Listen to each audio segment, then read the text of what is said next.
আচ্ছা আমি কি এই কথাটা বলছিলাম দয়াল, আপনার জার্নিটা আজকে বেশি হয়ে গেছে তো এই জন্য কেমন কেমন জানি বলতেছেন, খেয়াল থাকে না আর কি, মুরব্বী তো। এ মুরব্বি বাবা আমি বলছিলাম কাম এটা যদি নিবারণ হয়, যদি হইতো তাহলে আমার বড় পীর আব্দুল কাদের জিলানীর তার 49 জন সন্তান কেন হইল? তাহলে কাম ঠিকই কামের জায়গায় থাকে, আল্লাহর ওলিগণ যারা তারা আয়াতে নিয়ে নিতে পারে।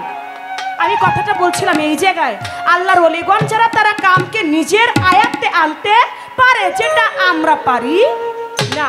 তাই আমরাও যেন আয়াতে নিতে পারি, সেই কর্ম কৌশলটা আজকে গুরু আপনি আমাদের শিখাই দিয়েন। নিবারণের কথা আমার বলা হয় নাই, যেই কাম গুরুজনেরা তারা আয়াত্তে নিতে পারে, তারা নিজের করে নিতে পারে, কামকে যেভাবে পরিচালনা করে কাম ঠিক সেভাবেই পরিচালিত হয়। ওই কামটা আমরা যারা শিষ্য আছে আমাদেরকে শিক্ষা দিবেন, আমরাও যেন কামকে যেদিকে পরিচালিত করব কাম সেদিকেই পরিচালিত হবে। আমাদের এত পিতৃধন নষ্ট হবে না। যে ধনে আমরা আসলাম সেই ধনই আমরা নষ্ট করে ফেলছি, আমরা তো হত্যাকারী হয়ে যাচ্ছি। আমাদের কি উপায় হবে না? আমরা সেই হত্যাকারী হতে আমরা একজন ভালো হতে চাই, আমরা সেই হত্যাকারীর খাতায় নাম লেখাতে চাই না। ওই পিতৃধনকে হত্যা করতে করতে আমরা হয়ে গেছে হত্যাকারী। আপনি বলবেন সেই কামকে সুপথে পরিচালিত করার মন্ত্রটা কি? এই একটা কথা আপনার কাছে আমার রইল। দয়ালে আমাকে প্রশ্ন করছে, তাও একটা না দুইটা, দুই পিস। কোরআনে কোন সূরায় গুরু এবং শিষ্যের কথা আছে? গুরুর কথা যদিও তেমন পাওয়া যায় না, কিন্তু শিষ্যর নামটা উল্লেখ আছে। এটা কোরআনের কোন সূরায় আমি বলবো, কিন্তু আর একটা কথা বলছে। সেই প্রশ্নটা কি বলে, তোমার বাড়ি তো ভাঙ্গা। আমারও যাইতে ইচ্ছা করে, কিন্তু ভাঙ্গা জায়গায় কেমনে যাবো? একবার যাইয়া দেখেন জায়গার ভাঙ্গা নাই। ভাঙ্গা যে জায়গাটা এখন বর্তমানে দ্বিতীয় সিঙ্গাপুর হয়ে গেছে গা। সিঙ্গাপুর অনেক মানুষ যায় ঘুরতে দেখতে যে কেমন, যে গোল চত্বরটা হইছে, ওই গোল চত্বর থেকে আমার বাড়ি যাইতে লাগে মাত্র 8 মিনিট। ওইখানে আপনি যাবেন, আমার বাড়িতে বেড়াইবেন, একটু সেবা যত্ন নিবেন, আপনাকে দাওয়াত রইল। আপনি যাইয়া দেখেন ওইটা নামে ভাঙ্গা কিন্তু কামে ভাঙ্গা না। পৃথিবীর সব জিনিসই ভাঙবে। এখন বলে যে আপনি ভাঙ্গা থেকে কেমন করে আসছেন?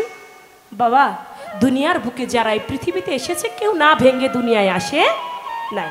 আমরা সবাই ভাঙ্গা থেকেই উৎপত্তি হয়েছি। আগে ভেঙেছে পরেই তো গড়েছে, না ভেঙে কি গড়া যায়? আগে ভেঙেছে বলেই গড়েছে। এখন তার কথা, আপনি আসছেন গুরুর বাড়ি, ওই ভাঙ্গা থেকে আপনি কেমনে, কোন গাড়িতে আপনি আসছেন? এসেছি আমার মনের গাড়িতে।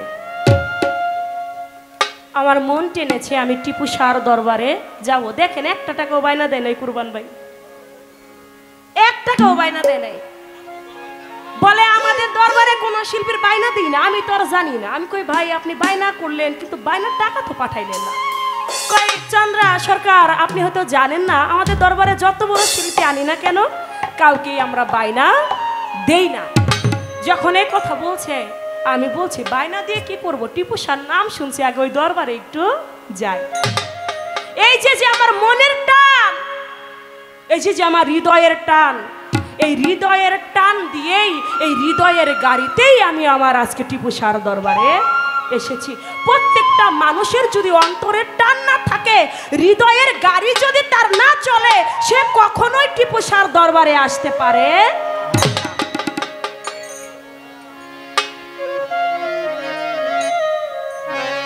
এবার একটি গান আমি রাখি আমার দয়ালের কাছে। আশা করি সুন্দরভাবে আমাদের বোঝাবেন।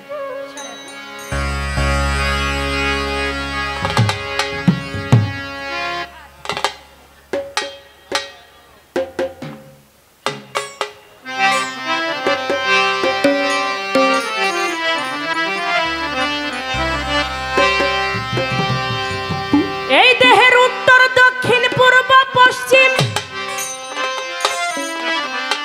কে রয়েছে কোন শহর?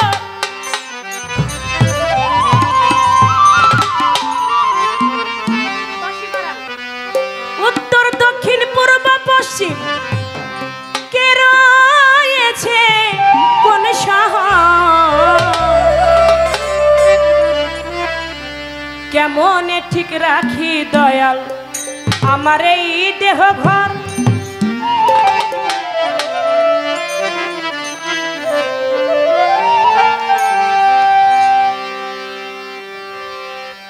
কেমনে ঠিক রাখি দয়াল আমার এই দেহ ঘর? কেমনে ঠিক রাখি দয়াল? দেহের উত্তর দক্ষিণ পূর্ব পশ্চিম, উত্তর দক্ষিণ পূর্ব পশ্চিম কে রয়েছে কোন শহর আমার? কে রয়েছে কোন শহর? কেমনে ঠিক রাখি দয়াল আমার এই দেহ ঘর? কেমনে ঠিক রাখি দয়াল?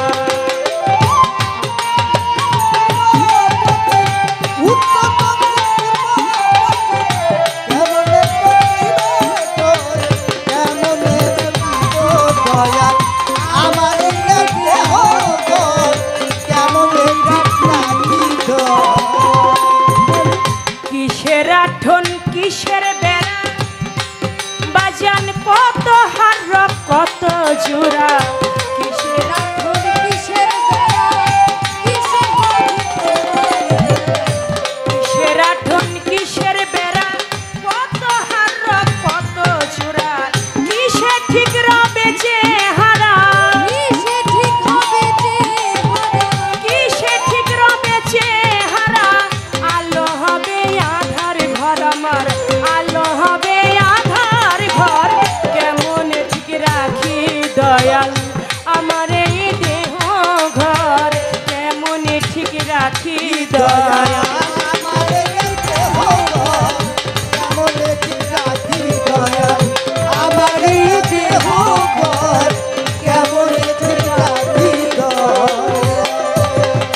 কোন বর্ণ হইলে উদয় সমনে সে বাঁধবে আমায়?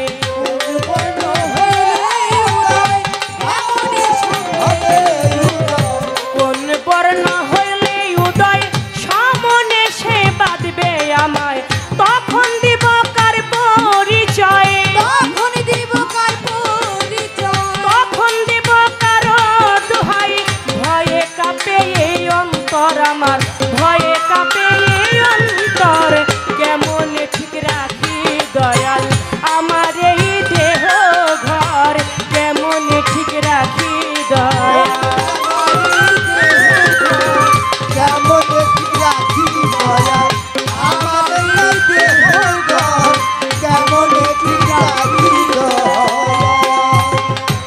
এই দেহের উত্তর দক্ষিণ পূর্ব পশ্চিম কে রয়েছে কোন শহর? কেমনে ঠিক রাখি দয়াল আমার এই দেহ ঘর? বাহ্যিকভাবে যেমন আমরা পশ্চিম উত্তর দক্ষিণ এমনিভাবে পশ্চিম দিকে আমরা নামাজ আদায় করি, এটা যেমন বাহ্যিকভাবে আছে, ঠিক দেহের ভিতরেও নাকি, দেহের ভিতরেও নাকি উত্তর দক্ষিণ পূর্ব পশ্চিম এটা আছে। কিন্তু আমার এই মানব দেহের পশ্চিম কোনটা এটা আমি চিনি না। এই মানব দেহের পূর্ব কোনটা, পশ্চিম কোনটা, উত্তর কোনটা, দক্ষিণ কোনটা, এটা আপনি আমাদেরকে একটু বুঝিয়ে বলবেন। আমি কেমনে ঠিক রাখি দয়াল আমার এই দেহ ঘর? আমার এই দেহ ঘরটা যদি ঠিক না থাকে তাহলে তো আমার কোনো কিছুই ঠিক থাকবে না। আমার আল্লাহ পাক বলেছে, হে বান্দা আমি তোমাদেরকে 16 আনা দিয়ে এই দুনিয়ার মধ্যে পাঠিয়েছি। 16 আনা থেকে যদি 1 আনা কম পড়ে আমি রতি মাসাও ছাড় দেব না, কারণ রতি মাসা কম পড়িলে ডুবাইয়া মারবে জলে। দয়াল গো, আমার এই 16 আনাটা কি মানব দেহের, আমি কেমন করে 16 আনাটাকে ঠিক রাখবো? 16 আনার কম পড়লে নাকি আল্লাহ পাক ছাড় দিবে না। তাহলে 16 আনাটা কেমন করে পরিপূর্ণ রাখা যায়? কেমন করে আমার 16 আনা ঠিক থাকবে? 16 আনাটা কি? কিসের আঠন, কিসের বেড়া, কত হার রক কত জোড়া, কিসের ঠিক রবে চেহারা, আলো হবে আধার ঘর। আমি চন্দ্রা, এখন আমার বয়স চলতেছে 26 বছর। এখন আমার যে চেহারা, আমার বয়স যখন 50 বছর হবে, আমার 50 বছরের সময়ে যেন আমার এই চেহারাটাই থাকে, আমার চেহারা যেন না ভাঙে। সেই কর্মটা কি? কতজনের চেহারা ভাঙ্গে একবারে আসার মতো হয়ে গেছে, একবারে চাপা চুপা ভাঙ্গা লাইগে গেছে। দয়াল, আমার এই 26 বছরে আমি চন্দ্রা যেমন, আমি 50 বছরে যেন আমার রূপ চেহারাটা এমনই থাকে, আমার কোনো ভাঙ্গনি যেন না লাগে। কেমন করে এই চেহারাটা ঠিক থাকবে? কোন সাধনা আর বলে?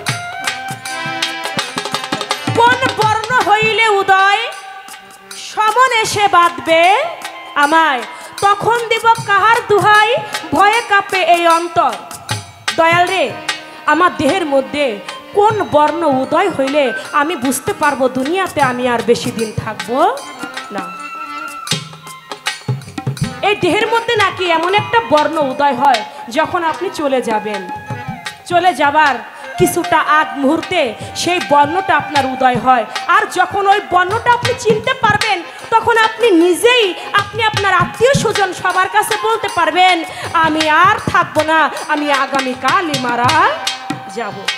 আপনি বলবেন এই দেহের মধ্যে কোন বর্ণটা উদয় হইলে আমি আমার মৃত্যুর কথা আমি নিজেই বলতে পারবো।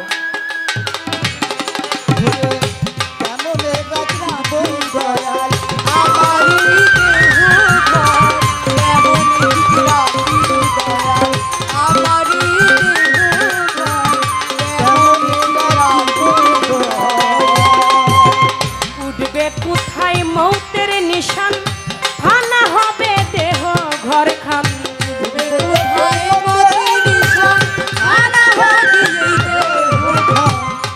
আমার কোথায় মরণ হবে আমরা কেউ জানি না, গুরুজনেরা নাকি জানে।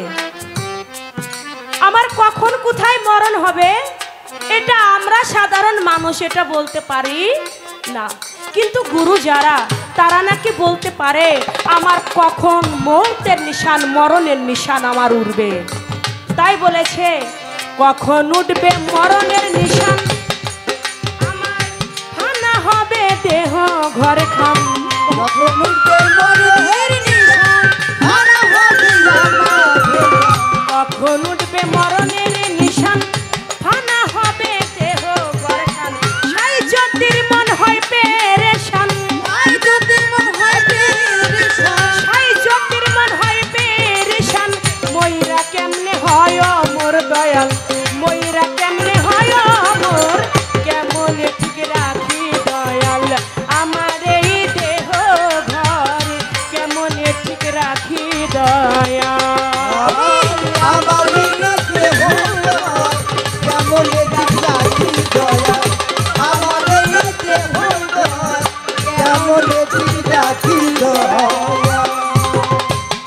আমার দয়াল গুরুজি, আমি তো শিষ্য, যে কিছু জানে না। আজকে তো আমি আসছি আপনার কাছে জানতে। আপনি যদি আমার কাছে প্রশ্ন করেন তাহলে আপনি তো আমার সব খবরই জানেন। আমি কি জানি আপনি তাও জানেন। আপনি যেহেতু আমার গুরু, আমি কি জানি না তাও আপনি জানেন। আপনি আমার ঘরের খবরও জানেন, আপনি আমার বাড়ির খবরও জানেন, আপনি আমার আত্মার খবরও জানেন, আপনি আমার মনের খবরও জানেন। এখন সবই তো আপনি জানেন দয়াল। এই কথাটার জবাব আমি জানি কি জানি না এইটাও আপনি জানেন, তারপরও আপনি আমাকে প্রশ্ন করছেন কোরআনে কোন সূরায় এই গুরু শিষ্য আছে যদিও গুরুর নামটা তেমন পাওয়া যায় না, শিষ্যর নামটা উল্লেখিত আছে। এটা কোন সূরায় কত আয়াতে বলছে না এই কথাটা? হ্যাঁ বলছে বলছে। সেটা কার কথা আছে? আপনারা সবাই জানেন, যিনি জিন্দা পীর খিজির আলাইহিস সালাম, তার কাছে কে গিয়েছিল?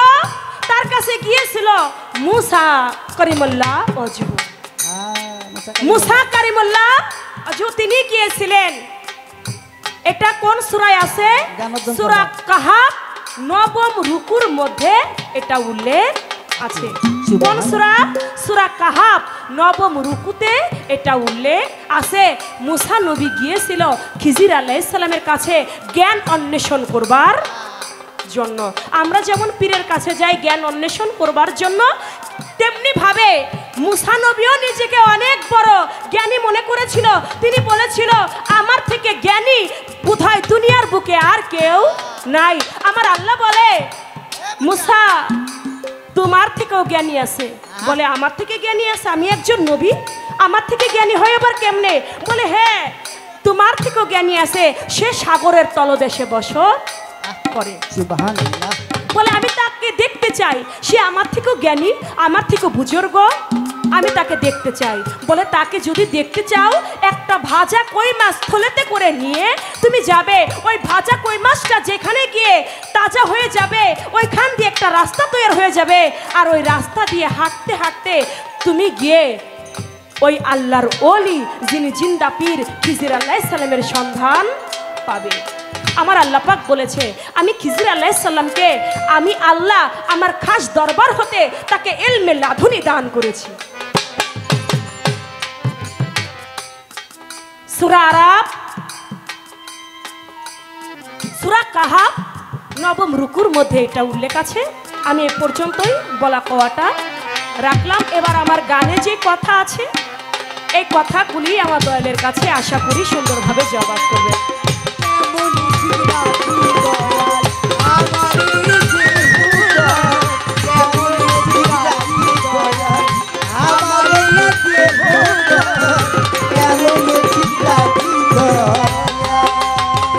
উঠবে কোথায় মরণ নিশান আমার, ফানা হবে দেহ ঘর খান।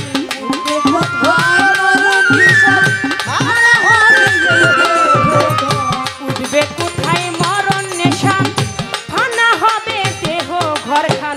সাই জ্যোতির মন হয় পেরেশান, সাই জ্যোতির মন হয় পেরেশান।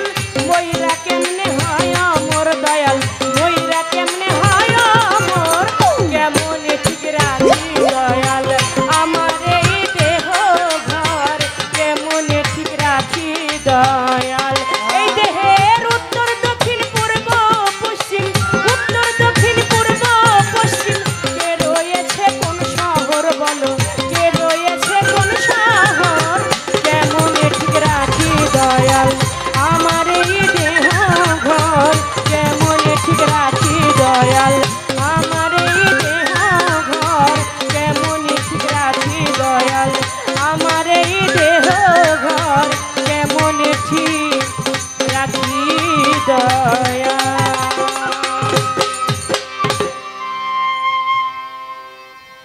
হয়ে গেল গান। এবার আরেকটি গান আমি দরবারি ভাব নিয়েই রাখি, যেহেতু আমার দরদি রাশি ভাব থেকে গাইতে বলছেন, তা আমাকে। হ্যালো, বাহ বাহ বাহ, ধন্যবাদ না দিলেই নয়। অনেক কথা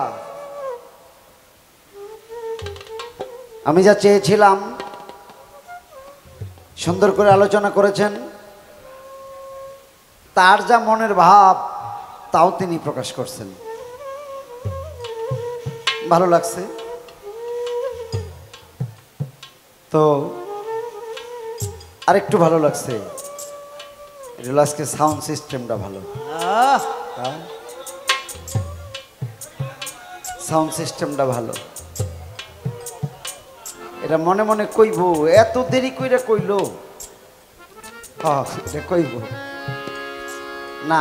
আসলে দেখে নিলাম ভালো কিনা, আসলেই ভালো। কোনো সমস্যার সৃষ্টি হয়নি, কিচ্ছু বলতে হয় না, ভালো লাগছে। তো যিনি সাউন্ড সিস্টেমের মালিক, যারা পরিচালনায় মাস্টার, উভয়কেই ধন্যবাদ। তো ভালো লাগছে সাউন্ড সিস্টেম। আমার শিষ্য অনেকগুলি কথা বলার পরে এইবারও আমার কাছে কিছু চাইছে। তার চাওয়াটা কিছু না, অনেক। ওই প্রতিবারই দাঁড়াই দাঁড়াইয়া একটা গান, বড় একটা গান, এটা গায়ে কয় একটা গান রাখলাম,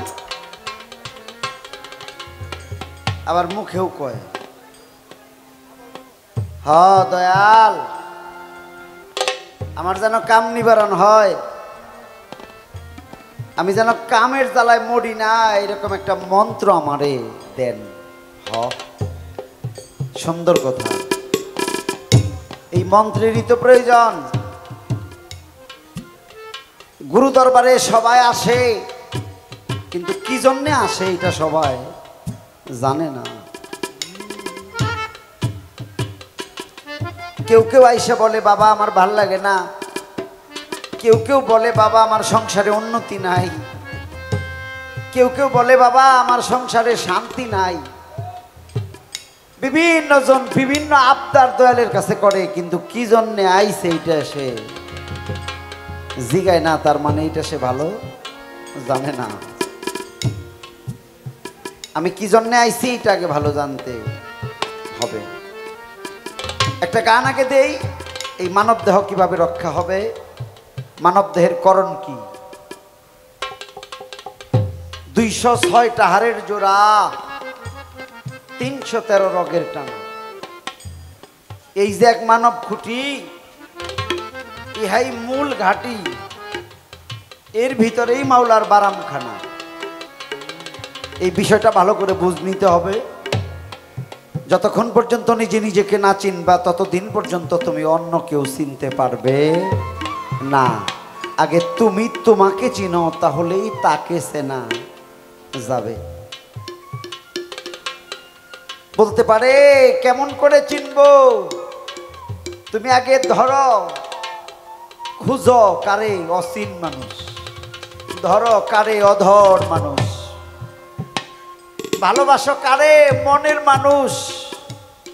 এই যে মনের মানুষ, অচিন মানুষ, অধর মানুষ, সহজ মানুষ, সরল মানুষ, এই মানুষগুলোর আগে খোঁজো।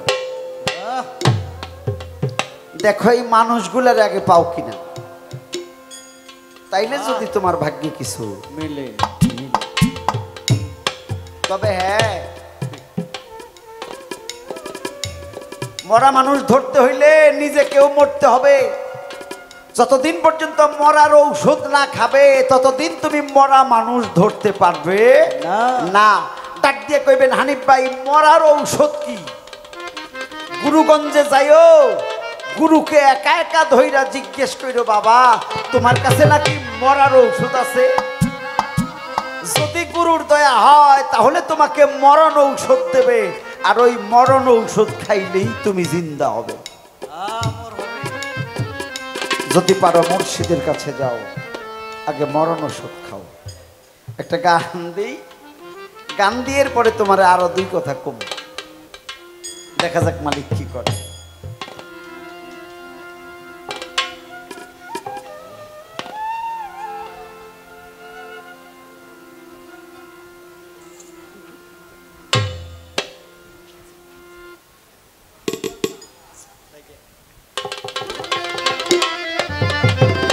হ্যালো,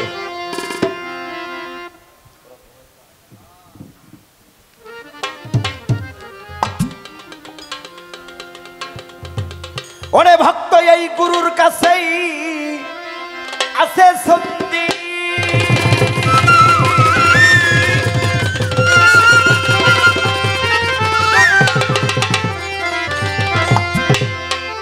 এরে ভক্ত এই গুরুর কাছেই আছে সন্ধি, ওরে কলসিনি করগা বন্ধি, ওই রূপে ডুব দিয়া শুন কি মিষ্টি বুলবুলে অতি নীরবে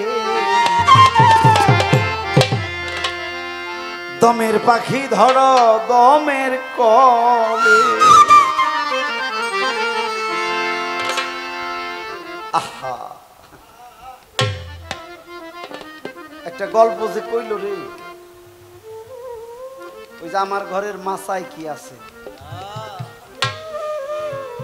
শেষ পর্যন্ত এও বানাইলে শেষ পর্যন্ত সুর বানাইয়াও ছাড়লো গুরু রে সমাজের কিছু মানুষ তো সেই দুইজন রে সমাজের মানুষ ঘুরা ঘুরা দোষ দেয় ওই মৌলবী গো আর হইলো পীরে গো পাইছে এই দুইটা গুরু ওই চার হোটেলে বয়ে বয়ে বদনাম করব ওই যে ওই হুজুর বালা না আর ওই যে ওই পিসাব বালা না যারা আলাপ করে ওরা একদিনও চিন্তা করলো না যে জাগো নামে বদনাম করি তারা তেমন একটা রাস্তায় আছে আমরা যে বদনাম করি আমাগো রাস্তাটা কি চন্দ্রা ভাবতাছে মুর্শিদ রে সুর বানাইলাম ঠইকে গেছে না রে আমরা তো কামের ঘাটে চুরি করি এখন আমার বয়স 26 50 বছরেও জানি আমি এইরকমই থাকি পারবা পারবা যদি তোমার করণ ভালো থাকে আর যদি ওই সাধনার করণ কইরে থাকো তো বাবা অনুরোধ কইরা কই যদি হারবাল সাধনা করো তাইলে কোন থাকা হবে না আসলেই সাধনা করতে হবে তাইলে তুমি পারবা তোমার যখন জন্ম হইছে আমি তখন কলেজে পড়ি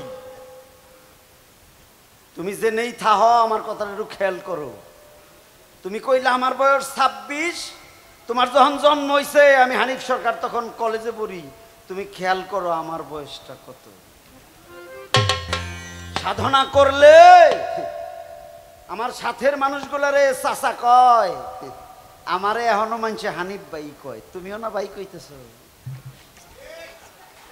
তুমি জানো সাধনা কারে কয় তুমি আমারে ভালো করে খেয়াল করো কথাটা আপনারাও খেয়াল করেন ওর যখন জন্ম হইছে আমি তখন কলেজে পড়ি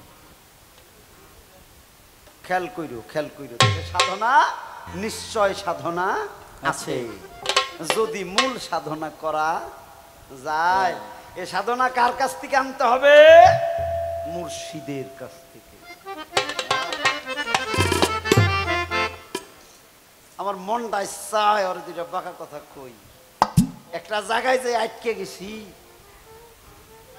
আমি যেই দরবারের গোলাম সেটা হলো পরিয়াবর পাক দরবার শরীফ আমার দয়াল সৈয়দ চান মিয়া চান আমি মঞ্চে বয়ে শুনি ও এই বৈরাবরের কথাই কয় ওই দরবারের আরেকজনের মুরিদ এই জন্যে একটা বিষয় তো আছেই তাও ভালো আমার ভাল লাগছে তারে ভাল লাগছে সে অনেক কিছু কইছে সে যদি না কইতো আমি এগুলা কেমনি কইতে তো সাধনাটা দিয়ে যাই এটা তো আসলে মাইক দিয়ে কইয়া দেওয়ার জিনিস না এই দরবারের মুরিদান যারা এরা জ্ঞানী গুণী ভালো এরা একজন মজ্জুম সাধকের পাশ ধরছে এই মজ্জুমের কাছ থেকে নিতে হইলে তোমাকে মজ্জুম হইতে হবে মরতে হবে ধ্যান এবং খেয়াল করতে হবে গুরু কি করে কোন রাস্তায় যায় কি খায় কেমনে চলে এই ধ্যান খেয়াল কইরা তার রাস্তায় পাড়া দিলে তুমিও এরকম থাকতে পারবে এটা খেয়াল কইরো কবি গানে কি কইল গুরুর কাছেই আছে সত্যি কলসিলিয়া করো বন্ধি গুরুর কাছে আছে সত্যি কলসিলিয়া করো বন্ধি তাই তো গুরুর কাছেই আছে সত্যি কলসিলিয়া করগা বন্ধি আচ্ছা তুকিয়া শুন কি মিষ্টি বুলবুলে রূপে তুকিয়া শুন কি মিষ্টি বুলবুলে অতি নীরবে দমের পাখি ধরগা দমের কোলে দমের পাখি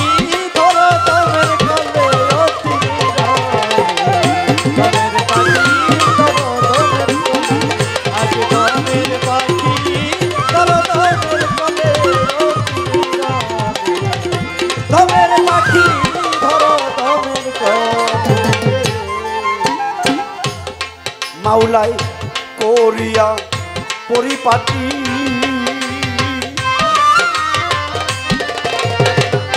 মাটি দিয়া বানাইছে ঘটি ওরে ময়না পাখি ভৈরসে কৌশলে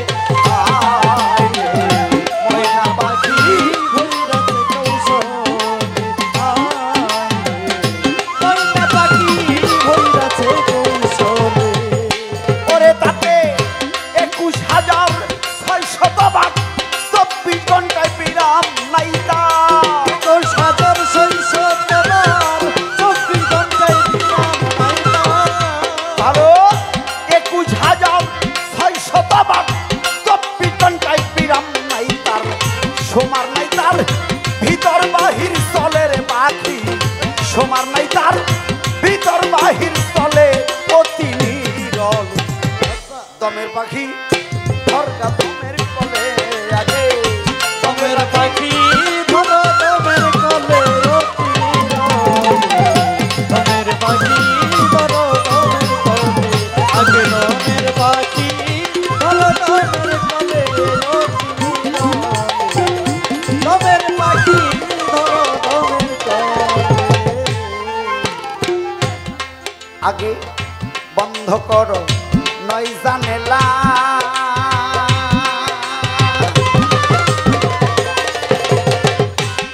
তোমার দম ঘটে দাও প্রেমের তালা ভক্তি করো গুরুর চরণ তলে ভক্তি করো গুরুর চরণ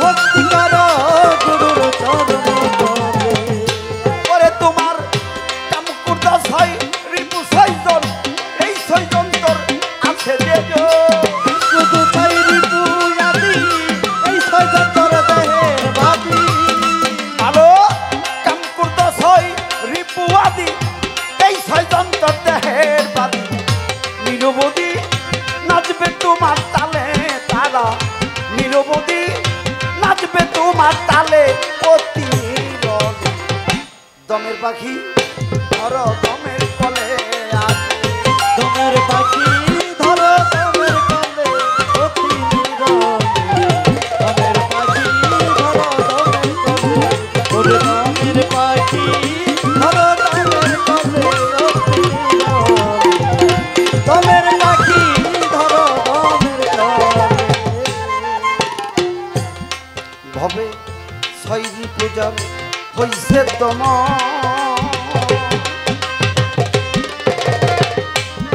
ভবে ভয় কিরে তার জন্ম আর মরণ হইছে সুখী একালে সে কালে হইছে সুখী একালে সে হইছে সুখী একালে সে ওরে সে যে সম্রাজারে দিয়া ফাঁকি নিজের ইচ্ছায় মারছে লুকি সম্রাজারে দিয়া ফাঁকি নিজের ইচ্ছায় মারছে লুকি ওরে সে যে সম্রাজারে দিয়া ফাঁকি নিজের ইচ্ছায় মারছে লুকি হইছে সুখী আখেরে আওয়ালে সে তো হইছে সুখী আখেরে আওয়ালে অতি নীরব দমের পাখি ধরগা দমের কলে আগে দমের পাখি ধরো দমের কলে অতি নীরব দমের পাখি ধরো দমের কলে ওরে দমের পাখি ধরো দমের কলে অতি নীরব দমের পাখি ধরো দমের কলে শামাক জহুর জনক শামা ভালো উদয়ন্ত আকাশ আর পাতাল তারা ঘুরে বেড়ায় স্বাধীনতার বলে ঘুরে বেড়ায় স্বাধীনতার বলে ঘুরে বেড়ায় স্বাধীনতার বলে তাই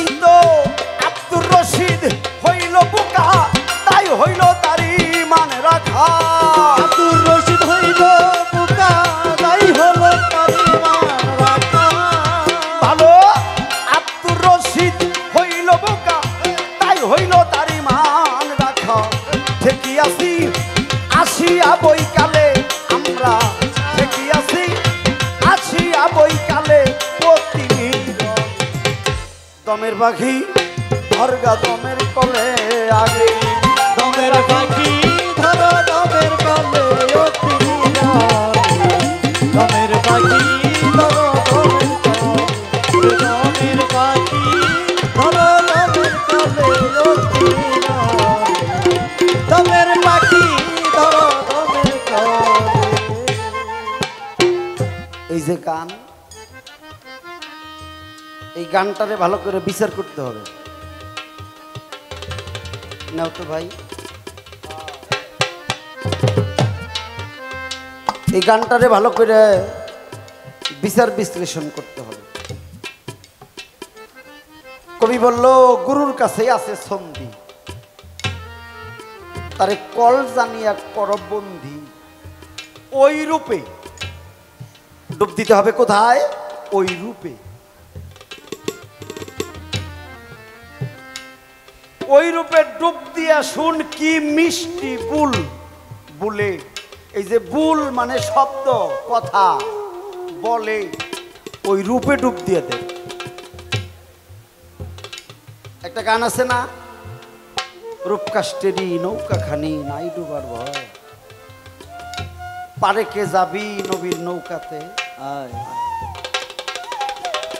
এ তরিকার ভাইয়েরা, আপনি যত ভালো লোহা স্টিল দিয়েই লঞ্চ বানান, নৌকা বানান, যত ভালো কাঠ দিয়েই নৌকা বানান, এটা ডুবার একটা ভয় আছে। আমেরিকারা টাইটানিক জাহাজ বানাইলো,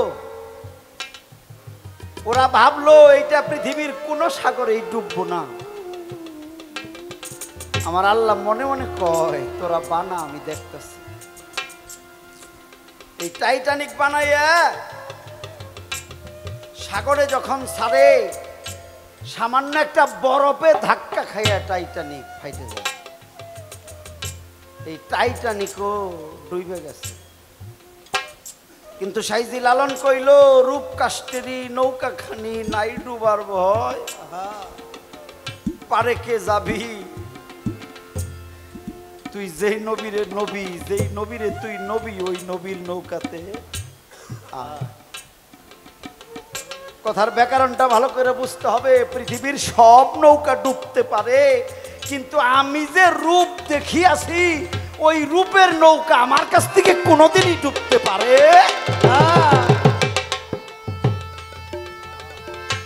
একটা সন্তানের কাছে তার বাবা এবং মা কোনোদিন ভুলে যায় না, ওই রূপ তার কাছে থাকে।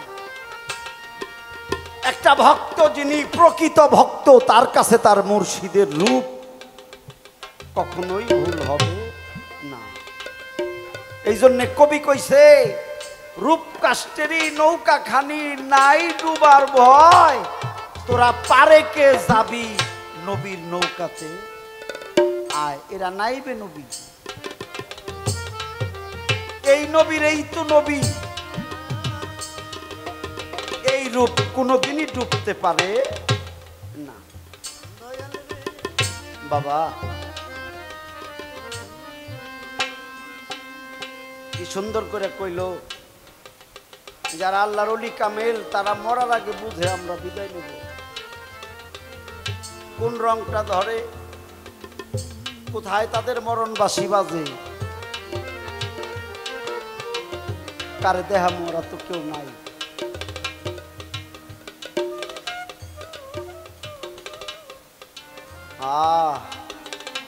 চন্দ্রা, মরণ যেদিন আইব, এই দিল দরিয়ায় ঢেউ উঠবো রে। এই দিল দরিয়ায় এমন ঢেউ খেলা আরম্ভ করব, তোর আর কারো কাছে জিগাই তৈব না যে আমার মরণ এখন হইব না হইব না, এটা তুই নিজেই বুঝবি। মরণের প্রথম ঢেউ দিল দরিয়ায়, তোর এই ঢেউ থামবো যাইয়া মন্দিরে হাহু দে। সাধুগুরু যারা তারা বুঝে দিল দরিয়ায় ঢেউ উঠলে এইখানে বুকের মাঝখানে তুফান আরম্ভ হবে, আর এই তুফানের ধাক্কা লাগবে যায় মন্দিরে হাহুদ চা দিতে। এই দিল দরিয়ায় যখন ঢেউ আরম্ভ হবে, পানিয়ে পানিয়ে বাড়ি খাবে, এই পাখি আর এই ঘরে থাকতে পারবে না না। তখন তিনি মাথার চাঁদি দিয়ে ওই যে নরম তুলতুলে জায়গা, এই মন্দিরে হাহুদ দিয়া ওই পাখি বের হয়ে যাবে। তবে হ্যাঁ, এই মানুষ মারা যাওয়ার আগে তার একটা রং হয়, সেটা হলো হলুদ রং। এই হলুদ, এটা ময় মুরব্বীরা বুঝে। মুরব্বী মানুষ যারা, কেউ যদি অন্তিম অবস্থায় থাকে তারা যায় বলবে তোমরা সরো, এরে ভালো করে ঢাকো, এরে সোজা করে শোয়াও, এর অবস্থাটা ভালো না। এটা ময় মুরব্বীরা বুঝে। এটা সাধুগুরু যারা, জ্ঞানী যারা, তারা এটা বুঝতে পারে এর অবস্থাটা ভালো না, রংটা হলুদ হয়ে গেছে। এর মন্দিরে এই দিল দরিয়ায় ঢেউ উঠছে, ঝড় উঠছে, এই তুফানে এই পাখিটা বের হয়ে যাবে। সনাতন ধর্মের মানুষ মনে করে তাদের আত্মাটা বের হয় পায়ের বৃদ্ধাঙ্গুলি দিয়া, আর মুসলমান যারা ইসলাম ধর্মের মানুষ তারা মনে করে আত্মাটা বের হয় মাথার চাঁদি দিয়ে। মূল কথা হইল মাথার চাঁদি দিয়ে এই পাখি বের হয়ে যায়। রংটা হইল হলুদ, মরণ বাঁশি বাজবে এই যে এই দিল দরিয়ায়। নাফসি নাফসি শব্দ হবে নাকে, জিব্বা যাবে শুকাইয়া। আছে জিব্বা, কথা হবে না। চোখ আছে, মেলা হবে না। কান আছে, আর শোনা যাবে না। আস্তে আস্তে সব হারিয়ে যাবে।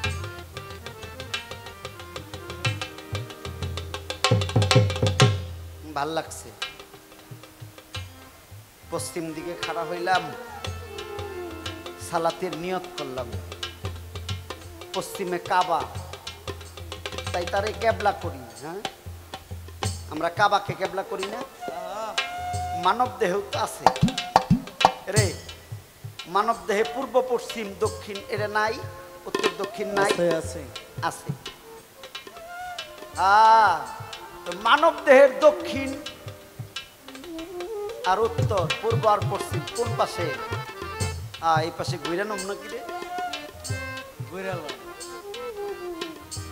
এইভাবেই বোঝাই। এই যে ডান পার ডান হাত, এটা হলো দক্ষিণ হস্ত।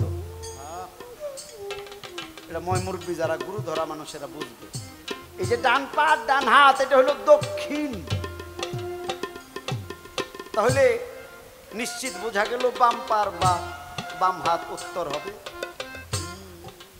সামনেটাই উত্তর, পিছনটা পূর্ব হবে, সামনেরটাই পশ্চিম হবে। তবে এটা কিন্তু পশ্চিম দিকে ঘুরলে হবে না, এটা পূর্ব দিকে ঘুরলে তুমি তোমাকে বুঝতে পারবে। যখন তুমি পশ্চিম না ঘুরে পূর্ব দিকে ঘুরবে, তখনই তুমি বুঝবে তোমার দক্ষিণ হস্ত, ডান হাত ডান পা দক্ষিণ দিকে, তোমার পশ্চিম তোমার পূর্ব দিকে। কেন পূর্ব দিকে? কেন? পূর্বে না তুই বলেছিলি গুরু ভজবি বলে আইলি, কেন সেই ধর্ম বিসর্জন দিলি? এই পূর্বের কথা যার মনে নাই, ওরাই হাসরের মাঠে গিয়ে ঠেকবো। এই যে পূর্বের কথা যার মনে নাই, ওরাই হাসরের মাঠে গিয়ে ঠেকবো। সাধু কইল পূর্বে না তুই বলেছিলি গুরু ভজবি বলে আইলি, কেন সেই ধর্ম বিসর্জন দিলি?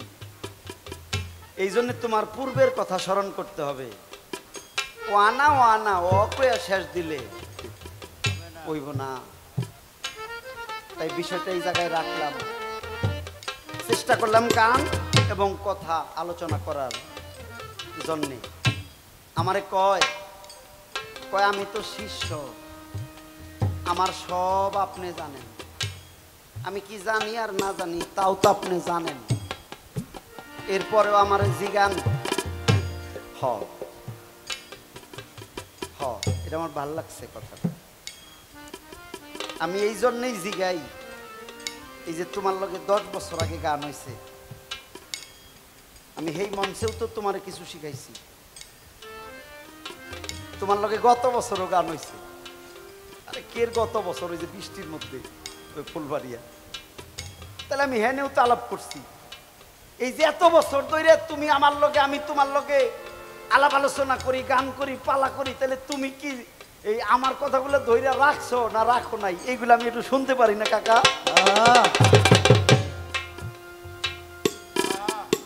রাখ, এটা হলো প্রেম দিয়া মহাব্বত করে কইলাম।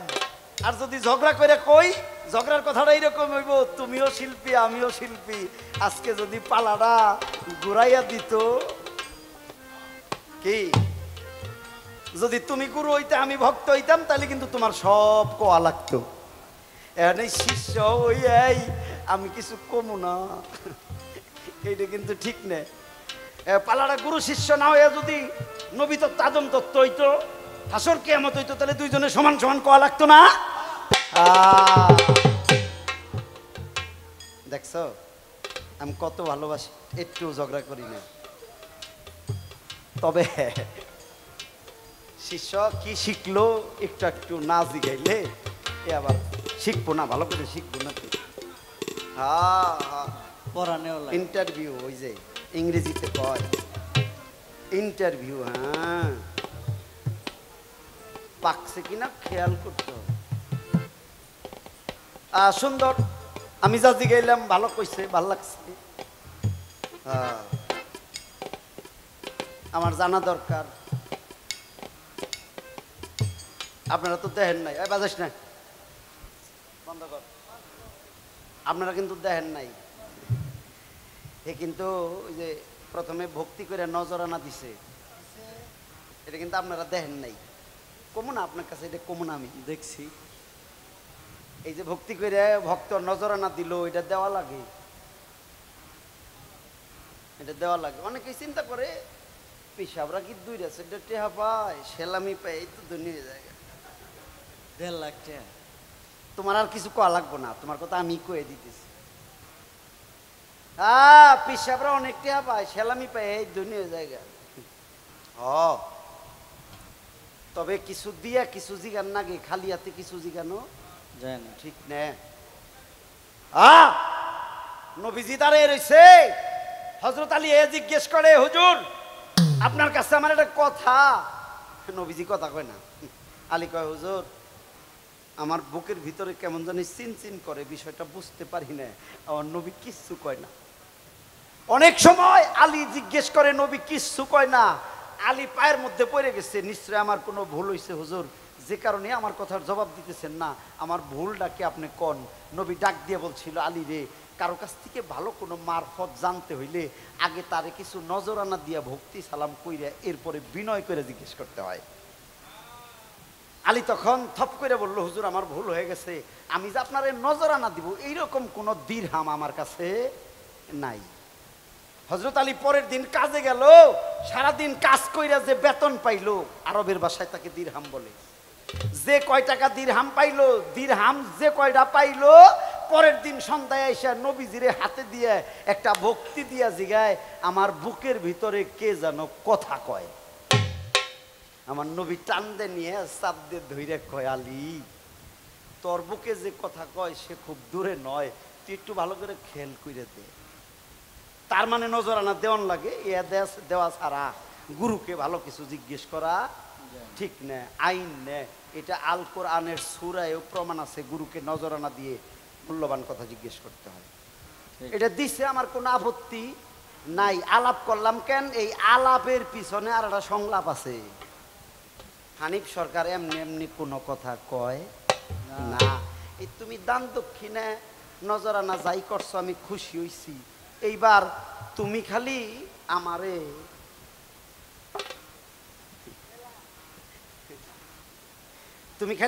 দক্ষিণা দিবে। দান করলে তার দক্ষিণা দিতে হয়।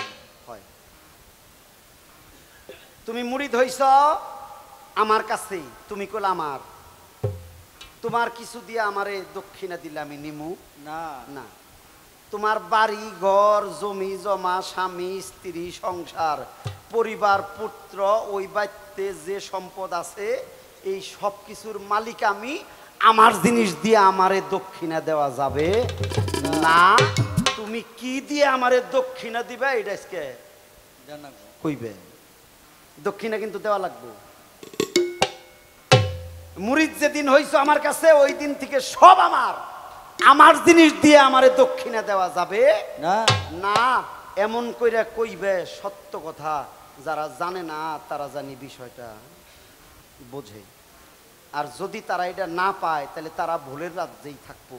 হে মনে করবো বাইতে টিকাই না 500 টাকাতে একটা দই কিনা বাবারে দিলাম, ও বুঝেই না এই 500 টাকাটাও বাবার, এই দইটাও বাবারই। কিন্তু ভক্ত মনে করতেছে আমি আমার কামাই করে দিলাম। তুমি তুমি পাও কোনে? তুমি তো তার হইছ। তার যখন হইছ তাহলে তোমার কামাইও তো তারই হয়। তারে দিয়াই তারে দাও, একই তোমার বজন হয়। দক্ষিণা দিবে দক্ষিণা, এই একটা কথাই আজকে রাইতে দেখি কি আছে।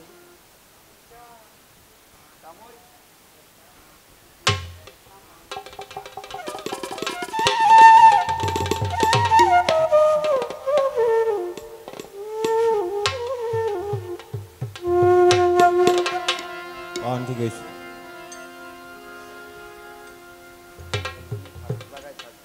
গরম।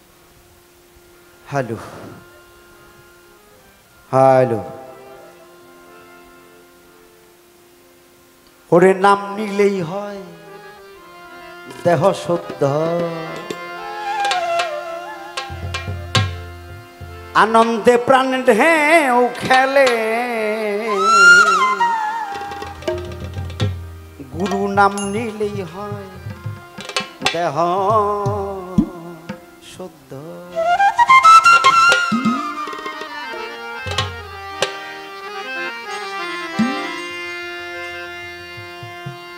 অনেকে তো আছে চন্দ্রা, গুরু বাড়তে গেলে পয়লা তারে জল দিও, এরপরে ফুল দিও, তারপরে ফল দিও। পিসাব বাইতে নিয়ে আগে মাছ বাইজে এক থালি বাদ দিও না। নাইবে রসুল পীর মুর্শিদ পাগল গুরু বাড়তে গেলে আগে জল দিতে হয়, এরপরে ফুল দিতে হয়, তারপরে ফল দিতে হয়। যা দিবে তাগুলো আড়ে থেকে কিনাইনো না। আমি আর সে আর কহাম না।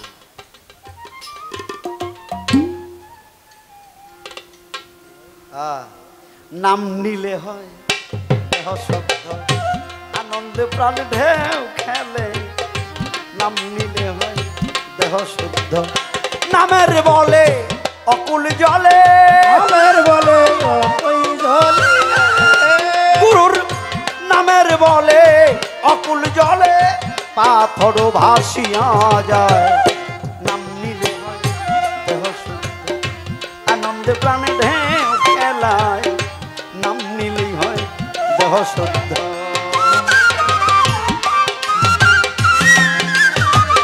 অকুল জলে পাথর ভাসিয়া যায়, নাম নিলে হয় দেহ শুদ্ধ, আনন্দে প্রাণ ঢেউ খেলায়, নাম নিলে হয় দেহ শুদ্ধ। নাম ধরিয়া ডাকবি যদি,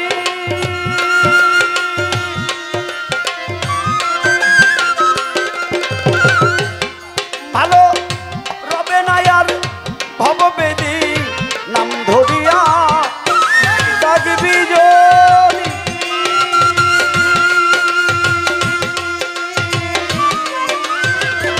ভক্তরে থাকবে না আর ভববেদী।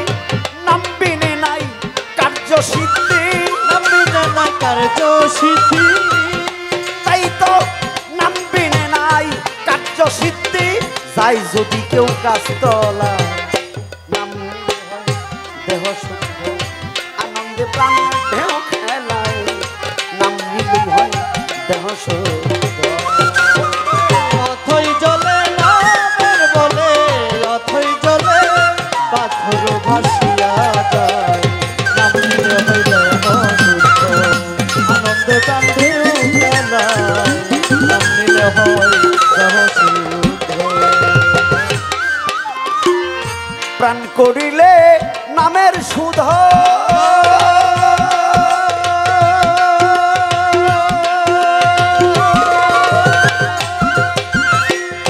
রবে নায়ার ভব ক্ষুদা প্রাণ করিলে নামের সুধ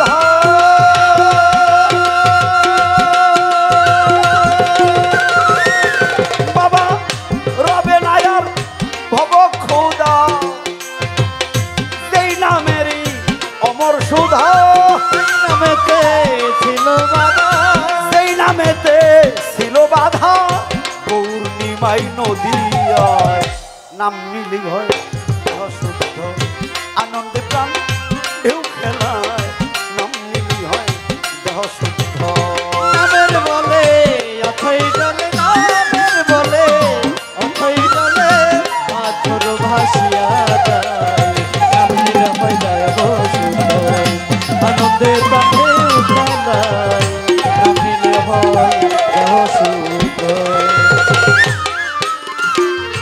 হনুমান হয় হরে ভক্ত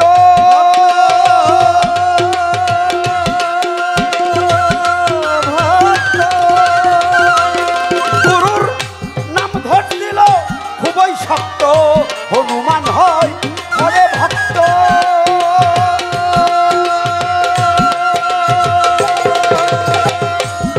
গুরুর নাম ধরছিল খুবই শক্ত রাম নামে তার বুকের রক্ত রাম নামে তার বুকের রক্ত রাম নামে তার বুকের রক্ত কাটিয়া সীতাকে নাম নিলি হয় দেহ শুদ্ধ আনন্দে প্রাণ ঢেউ খেলায় নাম নিলি হয় দেহ শুদ্ধ নামের বলে অথই জলে নামের বলে অথই জলে পাথর ভাসিয়া যায় নাম নিলে হয় যায় শুদ্ধ আনন্দে প্রাণে উঠালায় নাম নিলে হয় যায় শুদ্ধ বৃক্ষলতা পশু আদি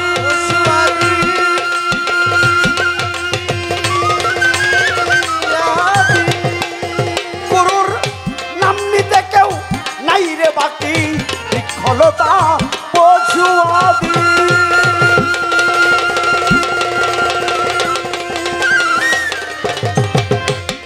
গুরুর নাম নিতে কেউ নাই রে বাকি জালালে কয় জ্ঞানে রাখি জালালে জ্ঞানে রাখি সাধক জালালে কয় জ্ঞানে রাখি খুললে সবই জানি দেখা নাম নিলে হয় দেহ শুদ্ধ আনন্দে প্রাণ ঢেউ খেলায় নাম নিলে হয় দেহ শুদ্ধ নামের বলে অকুল জলে নামের বলে অকুল জলে গুরুর নামের বলে অকুল জলে পাথর ভাসিয়া যায় নাম নিলে হয় দেহ শুদ্ধ আনন্দে প্রাণ ঢেউ খেলায় নাম নিলে হয় দেহ শুদ্ধ আনন্দে প্রাণ ঢেউ খেলায় নাম নিলে হয় দেহ